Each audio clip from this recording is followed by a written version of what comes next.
Last night I was talking to Lanny Hill. And Lanny he and his family own a business in Petawawa, Ontario, which is outside Canadian Forces Base, Petawawa. If you're reading your tea leaves, you're going to know that Lanny is a Canadian military veteran. I believe he served 37 years in the same regiment, which is pretty much standard in Canada in a lot of people's careers. You can cradle to grave. It's really amazing. He and his family took the dive, or the plunge, rather, and started Forged in Canada, which is I'm going to call it a boutique specialty blacksmithing company. And they do, I would say, a large portion of their business is teaching blacksmithing in the community.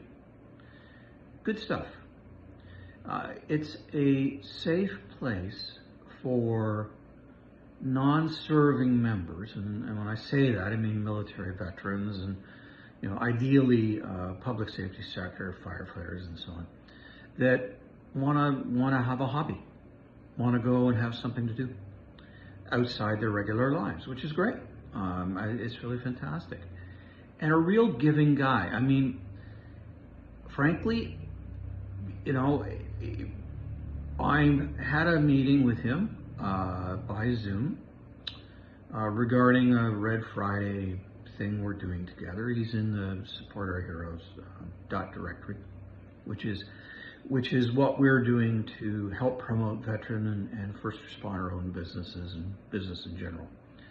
But he said something to me, which was really kind of shocking to me, but at the same time very complimentary. So, hey, I thought I'd share this with you.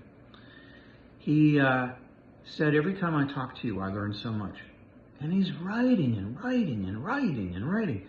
So that every time I do talk to him, I think this would be the third time we've really had a good conversation. And, we have clarity, and the communication is clear, but there's a lot he doesn't know. And there's a lot that I can share because I've made so many damn mistakes. I don't want you, or Lanny, upstanding guy that he is, to go through the same things that I've gone through. I'm nobody special in any way, shape, or form. I've got 10 issued patents in the United States Patent Office, so I guess that matters a bit. I've invented stuff, I've commercialized it successfully, and I've been punted around by, people that think they're smarter than I am. I had a narcissist abuse issue go on, and actually I also found I served in the Canadian military, but I'm nowhere near the guy Lanny is, and a lot of other people. But, and I tried to self-medicate by hiding in alcohol. That doesn't ever go well. I just took my word for that. That never goes well. So I have been, I guess I've been sober 32 years, which amazes me. But, the good Lord lifted that from me. So anyway, we're not here to talk about me. We're here to talk about you. And we're to talk about how Lanny gave me the inspiration, and it truly is inspiration. There's no if, and, or but, and helped me see part of the mission that I wasn't seeing. See, working with Red Friday talks, we got a really good bunch of people. I mean, they're better men and women than me. Any day. And we stand on the shoulders of giants. But one of the things that we want to help people do is get back on mission, because mission means you have a purpose, and purpose drives good mental health, good attitudes, better, I don't even know that's a word, better family lives, and just a whole bunch of stuff. And provides for a better economic set of circumstances. So I'm taking it upon myself, and I hope you'll join me on this journey, because everything I share with you is hard-won, paid-for, lived experience. And when I say something, I lived it, or I have firsthand knowledge from the individual who did live it, and they're a trustworthy source. They're not making this stuff up. It's not a game. It's like really happened. So I'm gonna start with a suggestion. Okay, and this is not something that I've shared with Lanny, and I don't really think I need to because he's a very grounded guy.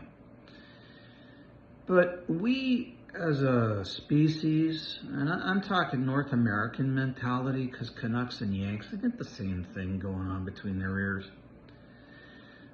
We all assume that we know something without actually digging into it. And I'll give you an example. And this actually it needs to be said once. I don't have a political leaning, and I have no political motivation here. And whatever my private political beliefs are, they're mine to be private. I'm never going to bring them up. I'm never going to try to dictate to you, or frankly, in truth, I'm not going to listen to you babble either. So if you want to get ejected from the list, or you don't want to be around me, please move on. This is a free zone. This is a free of bullying, judgment, and so forth. We're here to learn from each other.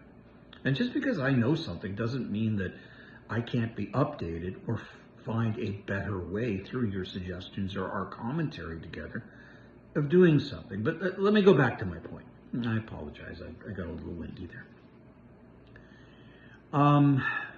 There is this false piece of information floating around that a former president of the United States by the name of Obama gets paid a royalty for the use of his name in a Medicaid, I believe it is,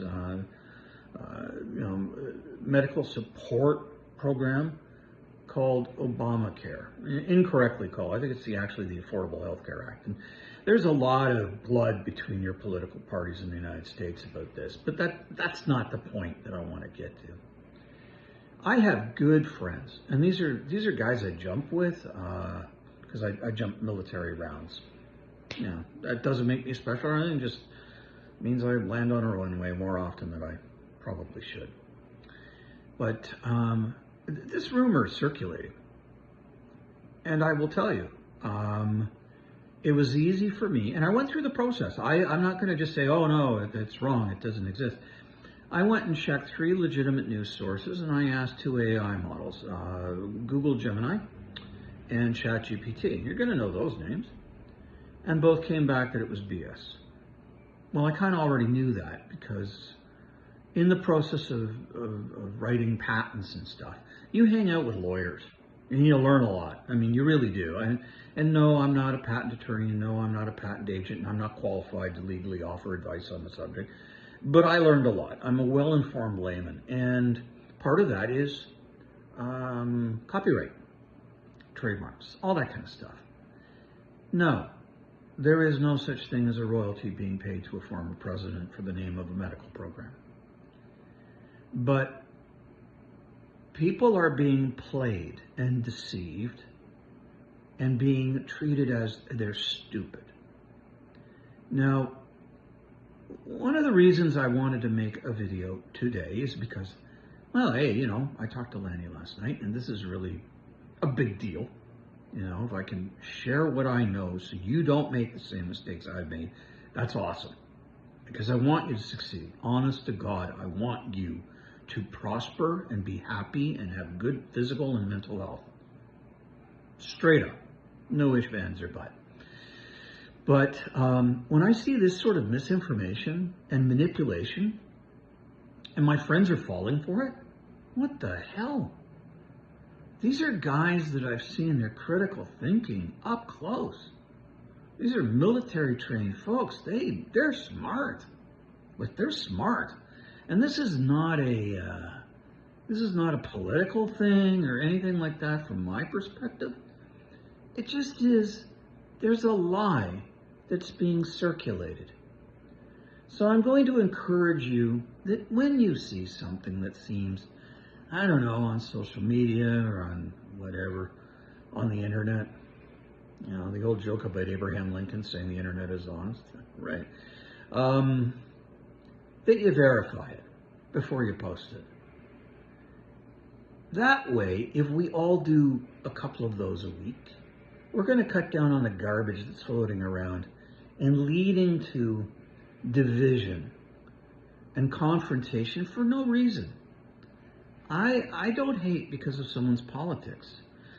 I may politely excuse myself from their lives because I find them obnoxious, but, I serve. So if I serve, that means I believe in something bigger than myself. And at least that's what we hope. And I know I do. So, my thinking is I always felt that my service went towards protecting the democratic system. Okay? Canada and the Allies. Okay? So that's why I'm saying these things to you right now.